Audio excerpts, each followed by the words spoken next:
From wherever you are, hello! My name is Shalva Cohen. I'm with the Columbia Graphics and User Interfaces Lab at Columbia University. Together with Carmine Elvezio and Stephen Feiner, I will be presenting HoloFight, an augmented reality fighting game. We'll start with an introduction to our project, what it is and why it matters, before discussing the related work. Afterwards, we will discuss the system architecture and then get into the bulk of our presentation, which is the different components of our system. Finally, we'll talk about future work and conclude with a video. HoloFight is a multiplayer augmented reality fighting game using the Microsoft HoloLens 2. We use a hybrid user interface consisting of controller input, hand tracking, and eye tracking, along with different forms of scene reconstruction to create an immersive experience. Players fight each other by controlling 3D avatars with Xbox controllers in a physical environment. They can also use their hands to grab items, which are spawned according to the position of each user's eye.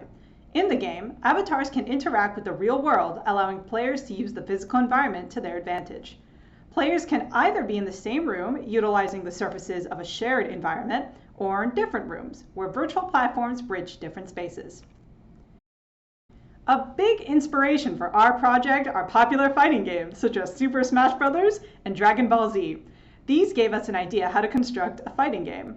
However, we also wanted players to interact with one another. The top 3 video games of 2020 were Call of Duty Warzone, Minecraft, and Animal Crossing New Horizons, as you probably heard from all the pandemic news about it.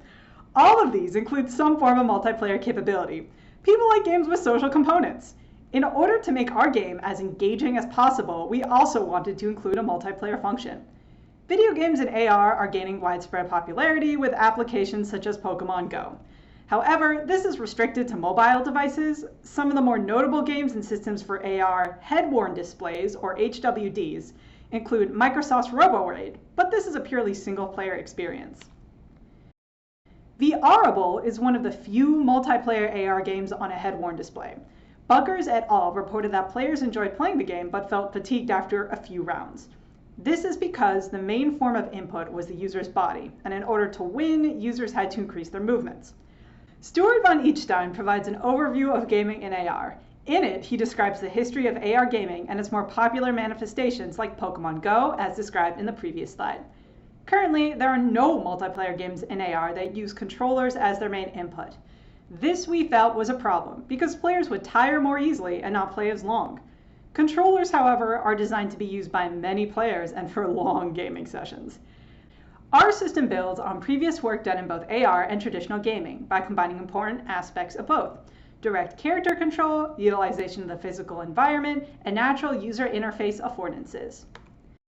Now onto our game. This game was created using Unity 2019 and Microsoft MRTK 2.5. We used Photon Punt 2 to network between the players. We instantiate a networked avatar per player. The avatar's movements, attacks, and hits are then synchronized across the network. In addition, we allow players to move items and spawn platforms. These items are also synchronized. We also use Azure Spatial Anchors to create a common reference point for players in the same room. Now let's go a little more in depth into our system design.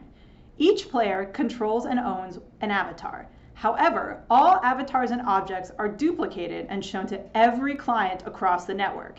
Each client manages her own AR interactions. For example, all spatial tracking and hand tracking are not synchronized and they are performed locally. Items and platforms are owned by the server but can be manipulated by all players. When an item or platform moves, these are synced over the network. The physics of all these components, items, platforms, avatars, are also synced across the network.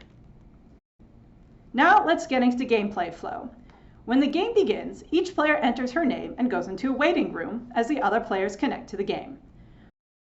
Once all players are connected, they are asked whether they want to play remotely or locally. If they choose local mode, we use Azure Spatial Anchors to align each player's battlefield and virtual environment with the same physical environment. Just as a note, when I say battlefield, I mean the blue square in the top right image. I'll be referencing this battlefield several times throughout this presentation. A designated player places a battlefield proxy object, shown here as the rectangle with the SIGGRAPH logo on it, in the environment, Its relative placement is then propagated to all players. If they choose remote mode, then we won't be able to use spatial anchors, and each player must manually align a proxy object with the physical room, as shown in the bottom GIF. Once the proxies are placed, the battlefield appears and player avatars are spawned. Now that the avatars are spawned, the players can move them. Avatars can run around the physical environment, jump onto platforms and physical surfaces, and crouch. They can also attack other avatars and defend against them. Wouldn't be much of a fighting game if they couldn't attack each other. Player damage is represented using a health ring near the player's feet. When avatars are hit, a synchronized animation plays and the number of blocks in the ring is reduced. All avatar movement is controlled by buttons and the analog stick on the game controller. The user presses A to attack, X to jump, and Y to defend. To create a natural and intuitive gameplay experience, we ensure that avatar movement corresponds to the player's view of the avatar and the environment. Since the Xbox controller is not tracked, we assume that it is held in a player's lap or up near their chest. Therefore, we can use the HoloLens's forward vector in order to project the stick's press direction onto the avatar. As shown in the picture above, forward on the joystick corresponds to forward from the HoloLens's perspective. Hence, the avatar moves left, right, forward, and backward in a way that corresponds to the real world from the player's viewpoint. Another example, if the player shifts the joystick right, then the avatar will move right from the HoloLens's viewpoint. In more technical terms, the right vector of the joystick is added to the forward vector of the HoloLens to determine the direction of the avatar. Now let's get on to spatial awareness. We use spatial awareness capabilities of the HoloLens 2 and MRTK to allow avatars to interact with the real world. They can walk on floors, chairs, tables, objects, and even opposing players. Furthermore, Microsoft's spatial awareness system accounts for occlusion. Therefore, virtual items that move behind physical objects will be covered. In addition, shadows are also projected onto surfaces, increasing realism and immersion. However, non-planar surface normals create jagged surfaces, as you can see in the above picture. This can create uneven movement since the avatar's feet will actually catch on the edges of the triangular meshes. This movement can be really distracting and interrupt gameplay flow. Alternatively, scene understanding provides a higher level representation of the environment. This API creates scene objects based on the spatial mesh constructed from the spatial awareness function described in the previous slide. Scene objects can be labeled as different surfaces, such as walls, floors, ceilings, and platforms. All these objects have a single normal per surface. You can compare the above picture with that of the previous slide. Instead of a jagged mesh, we now have a smooth rectangular surface. This allows for seamless movement across large flat surfaces. However, this system doesn't support representation of smaller items like bottles or cups. Hence, if we only use scene understanding, the avatars would be able to move through items, creating an unrealistic effect. The obvious solution? We combine the two, spatial awareness and scene understanding. This creates a realistic experience that combines complex object representations with smooth surface movement. As seen here, the avatar can move across a large flat table without any unnatural movement. Furthermore, it cannot move through the HoloLens 2 on the table. In addition to regular attacks, players can grab items with their own hands and fling them at avatars. When the item collides with an avatar, it creates an explosion that causes additional damage. Different color gems inflict different amounts of damage. So the red color gem inflicts the most damage, followed by the yellow gem, followed by the purple gem. To ensure that players do not spend a significant amount of time looking for gems, we spawn them within a specific cuboidal volume around the battlefield. First, we calculate where each user gazed the most during recent gameplay. Then, we average these positions and use that to center the cube. The gems then spawn randomly within this volume. Players can also create and place platforms in the environment. This creates a new gameplay opportunity and allows avatars to reach new heights and surfaces. The player uses one hand to move the platform, and the platform's position is synchronized across the network. The player can then press a button to lock in its position. Once a platform is locked in, it can no longer be moved. The platforms are especially useful for the remote play option, which I will describe next, since players can no longer use a shared physical space as an added combat zone. Finally, our final component is remote play. We wanted to make it easier for people to stay connected during the COVID-19 pandemic, so we support remote play. Players can still fight one another, but they'll be able to do so safely 6 feet or more apart. In the above example, one player is in a room separate from the other 2 players.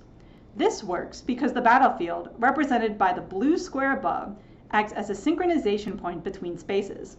As mentioned in the previous slide, we currently don't synchronize different spatial meshes from different environments. Therefore, players in remote play are restricted to the battlefield. However, spawn platforms also appear on both sides, allowing for rapid expansion of the play space. So that covers all the components of our system. In conclusion, HoloFight is a new way to play in AR. We've created a multiplayer experience that integrates a number of different interaction and gaming modalities to encourage fun, immersive, and when needed, remote gameplay. However, there are still a lot of improvements we can make in the future. We can take greater advantage of the HoloLens 2's eye tracking capability by creating ballistic items that follow the player's gaze. In addition to grabbing, users could swat away ballistics and directly attack avatars with more custom gestures. Players will be able to create custom battlefields and save them over a remote server. We will also perform a user study to evaluate our system and its hybrid interaction modalities. We will measure mental and physical fatigue and compare it to more traditional AR and fighting games.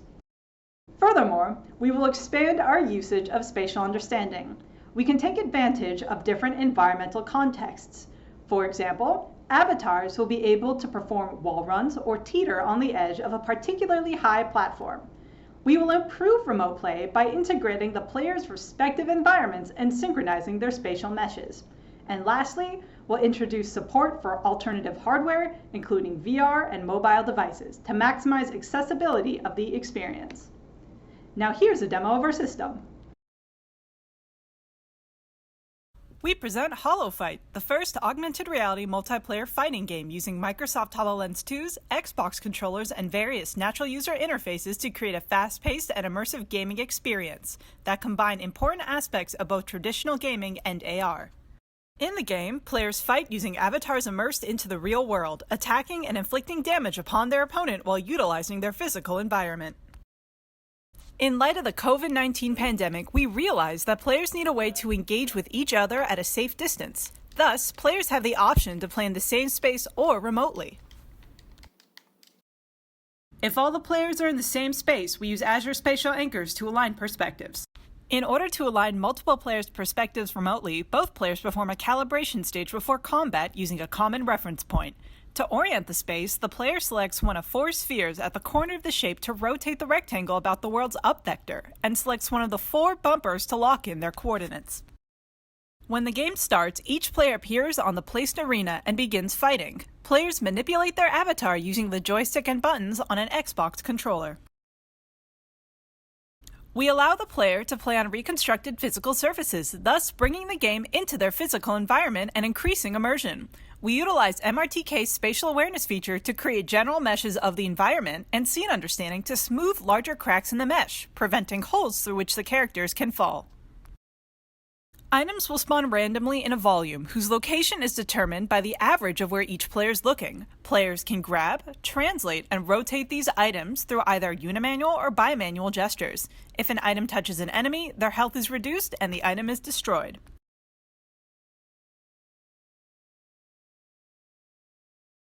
In addition to grabbable items, players can also spawn and place new platforms around the environment, allowing avatars to reach additional spaces otherwise unreachable, increasing play opportunities. When a player connects to the game network, an avatar instantiates on their behalf in each client's game, using Photon's pun-tuned networking capabilities.